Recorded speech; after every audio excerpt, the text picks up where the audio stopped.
निजर वक्र आकृति मंदिर पाई समग्र विश्व में स्वतंत्र परिचय संबलपुर जिला हुमा स्थित बाबा विमलेश्वर मंदिर सृष्टि करिपारिछे। संबलपुर जिलार एही प्रसिद्ध वक्र मंदिर राज्यर एक प्रमुख पर्यटन स्थली भाव में बेस जनाशुना थिबा बेले संबलपुर ठारू सुवर्णपुर जिला जीवा रास्तार संबलपुर सहर ठारू मात्र 25 किलोमीटर दूरतार महानदी कूलरे एहा अवस्थित। तेबे बाबा विमलेश्वर मंदिर प्रसिद्ध वक्र मंदिर भाव में सबुठी जनाशुना।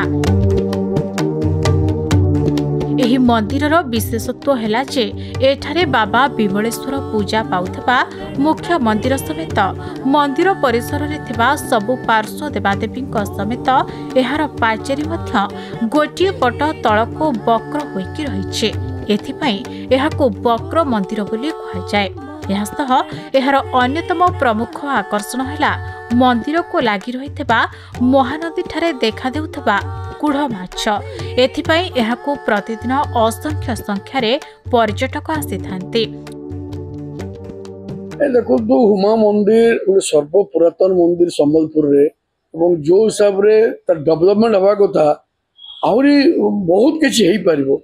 आपण देखो तो पर्यटक मन आसुचंती बाहर रे वर्षा खरा रे सेड भी नहीं तापरे से महानदी को जदि आपण ओलिबे पाउछरे सेटा गोटे आर पार्श्व गोटे टापू होसी से टापू को जाइकरी पिकनिक फिकिंग करते तार गोटे व्यवस्था बोटिंग फुटिंग हवा कथा ता बारे जदि आपण गोटे बृहत्तर डेवलपमेंट आपण चिंता करिवे आपण हुमा मंदिर रु बाहरी करी अरडा मंदिर साहसपुर सेठू आसिकरी घंटेश्वरी सोमेश्वरी मंदिर घंटेश्वरी पर्यंत पूरा महानदी अवबाहिका रे जदि गोटे टॉय ट्रेन करा जांदा टूरिस्ट माने जो माने आसुचंती से माने भीममंडली को जिवे।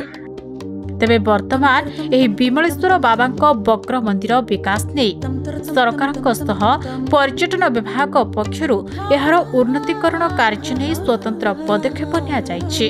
वर्तमान पार्किंग गेट लोकंक रहिबा पई आश्रय स्थली निर्माण आलोकीकरण व्यवस्था करबाकू पदक्षेप निया जायछि। एनै एहार उन्नतीकरण कार्य मध्य जारी रहिछि। एथिसह एहार रक्षणाबेक्षण और सुरक्षा कार्य पई सरकार पक्षरु 47 लाख टंकार व्यवस्था करा जायछि।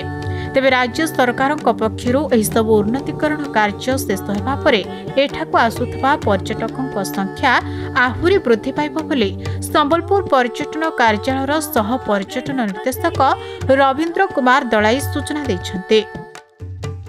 हमर महानदी कूल अवस्थित जो हुमा वक्र मंदिर एक प्रमुख पर्यटन स्थली भारत वर्ष में एभली पर्यटन स्थली विरल कारण जो मंदिर गुड़िक गोटे दिग को ढली जाए ये वक्र मंदिर हुए से जो आम माछ कूड़ माछ अच्छे देखापी बहुत समय पर्यटक आसी था यह दृष्टि रखी राज्य सरकार और पर्यटन विभाग तरफ विभिन्न उन्नतिमूलक कार्य ग्रहण कर बर्तमान तो कम चली आपने देखुवे बर्तमान पार्किंग है गेट हो रही लोक आकमण व्यवस्था एवं आलोकमालार व्यवस्था आगुरी भी होता है भी चली एवं ये कार्यक्रम सरिला पर सरकार आउ गोटे कार्य हस्तक नहीं कि भाव में मेन्टेन कर मोर अर्थ राशि व्यवस्था 47 लाख टंका अलरेडी सरकार व्यवस्था हो सारी। संबलपुर नवीन दास का रिपोर्ट खबर ओडिशा।